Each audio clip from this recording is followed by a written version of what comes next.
ఓం నమో వెంకటేశాయ.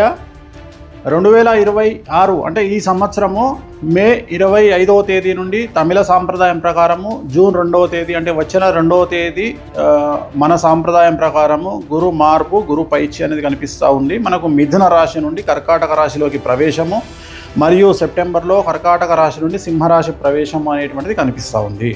So దీనికి సంబంధించి గురువు అతిచారంలోకి వెళ్తూ ఉన్నాడు. గత వీడియోలో నేను చెప్పినట్టుగా పెను సంచలనాలు నమోదయ్యేటువంటి అవకాశాలు కనిపిస్తున్నాయని చెప్పడం జరిగింది. దాని ప్రకారమే గత 5 రాష్ట్రాల ఎన్నికలను కనుక గమనించినట్లయితే బెంగాల్ మరియు తమిళనాడు కాంట్రవర్సీస్ మనం చూస్తూ ఉన్నాము. సో విజయ్ జాతకరీత్యా అలాగే విజయ్ త్రిష కాంబినేషన్ కనుక తీసుకున్నట్లయితే వాళ్ళ కాంబినేషన్ ఏకనాడి కాంబినేషన్ అయ్యింది. కాబట్టి ఒకవేళ త్రిష లేకుండా ఉంటే విజయ్ యొక్క రిజల్ట్ వేరే రకంగా ఉండేది.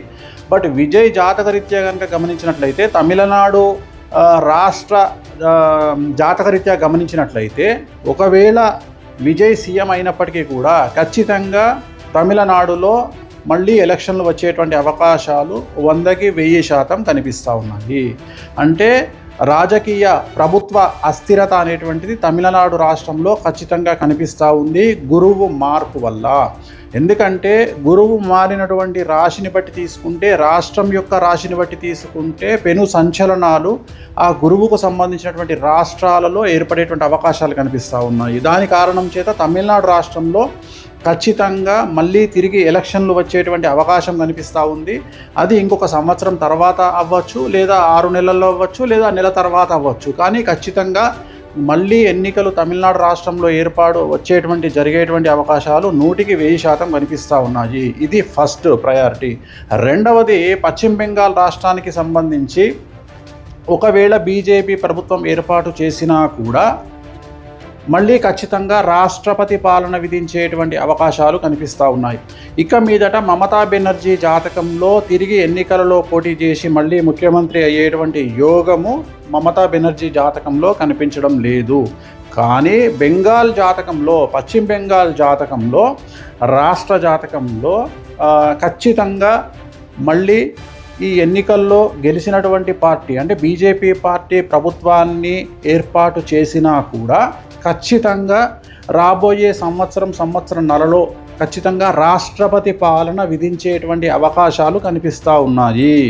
కారణము బెంగాల్ రాష్ట్రానికి సంబంధించినటువంటి పశ్చిమ బెంగాల్ రాష్ట్రానికి సంబంధించిన జాతకం పరంగా రాబోయే సంవత్సరంన్నర పాటు మమతా బెనర్జీ జాతకంలో 2027 సెప్టెంబర్ వరకు అష్టమ శని నడుస్తూ ఉంది.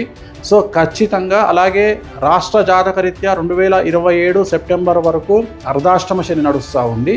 కాబట్టి పశ్చిమ బెంగాల్ రాష్ట్రంలో చాలా తీవ్రమైనటువంటి తీవ్రవాద ఉగ్రవాద చర్యలు అలాగే మత కల్లోలాలు జరిగేటువంటి అవకాశాలు కనిపిస్తూ ఉన్నాయి. దాని కారణం చేత కర్ఫ్యూ విధించడము, అలాగే బందులు జరగడము, అలాగే రోడ్ల మీద హింస చెలరేగడము, రాష్ట్రపతి పాలన వరకు సిచ్యువేషన్ వెళ్ళేటువంటి అవకాశాలు ప్రస్ఫుటంగా కనిపిస్తూ ఉన్నాయి.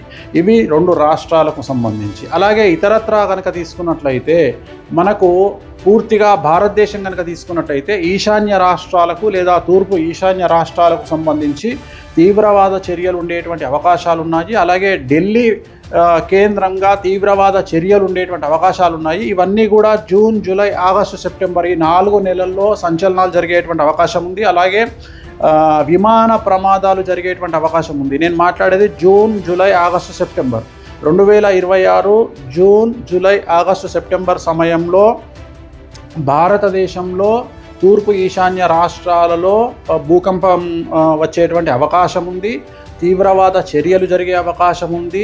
అలాగే విమాన ప్రమాదాలు జరిగే అవకాశం ఉంది. అలాగే చాలా ఎక్కువగా జనసాంద్రత కలిగినటువంటి ప్రాంతాల్లో తీవ్రవాద చర్యలు జరిగేటువంటి అవకాశాలు కనిపిస్తూ ఉన్నాయి. అలాగే ఈ 4 నెలల్లో 2026 జూన్, జూలై, ఆగస్టు, సెప్టెంబర్ సమయంలో విమాన ప్రమాదములు జరగడము, ప్రముఖ వ్యక్తి విమాన ప్రమాదంలో చనిపోవడము, లేదా ఈ 4 నెలల్లో ప్రముఖ వ్యక్తి, అది సెలబ్రిటీ, రాజకీయాలు అవ్వచ్చు, సినిమా అవ్వచ్చు, ఇంకోటి అవ్వచ్చు, కాంట్రవర్షియల్ డెత్ ఉండేటువంటి అవకాశాలు ఉన్నాయి. సో ఇవన్నీ కూడా ఈ సందర్భంగా ప్రత్యేకించి జరిగేటువంటి అవకాశాలు ఈ ప్రత్యేకమైనటువంటి జూన్, జూలై, ఆగస్టు, సెప్టెంబర్ 2026 సంవత్సరంలో ఈ 4 నెలల్లో జరిగేటువంటి అవకాశాలు ఉన్నాయి. అలాగే తెలంగాణ రాష్ట్రంలో రాజకీయ సంచలనాలు లేదా తెలంగాణ రాష్ట్రంలో ప్రముఖులు జైలు పాలవ్వడము లాంటి సంఘటనలు కూడా ఈ 4 నెలల్లో గోచరిస్తూ ఉన్నాయి. అలాగే ఈ సంవత్సరం కనుక తీసుకున్నట్లయితే ముఖ్యంగా వ్యక్తిగతమైనటువంటి అంశాల జోలికి వచ్చినట్లయితే నేను ఇంతకు ముందు నుండి సంవత్సరం నుండి చెప్తా ఉన్నా, గురువు అతిచారంలోకి వచ్చినప్పుడు సంచలనాలు ఉంటాయని. సో ADCMSLI అనేటువంటి లెటర్లతో ఉండేటువంటి వాళ్లకు సమస్యలు ఉండబోతూ ఉన్నాయి, ఇంక్లూడింగ్ T. సో ఈ లెటర్లతో ఉండేటువంటి వ్యక్తిగతమైనటువంటి జాతకులకు, అలాగే సింహరాశి, మీనరాశి, మేషరాశి, కుంభరాశి వాళ్లకు విపరీతమైన సమస్యలు ఉండబోతున్నాయి. అలాగే విమాన ప్రమాదాలు, తీవ్రవాద చర్యలు, విపత్తులు అనేటువంటివి ఈ సంవత్సరం కనిపిస్తూ ఉన్నాయి.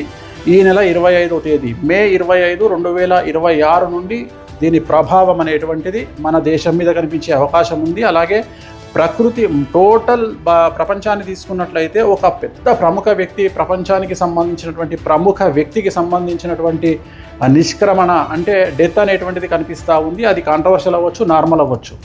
సో ఇది ఓవరాల్గా చాలా సంచలనమైన ప్రిడిక్షను. రాబోయే కాలంలో గురువు వల్ల ఈ సమస్యలు రాబోతూ ఉన్నాయి. ఓం నమో వెంకటేశాయ.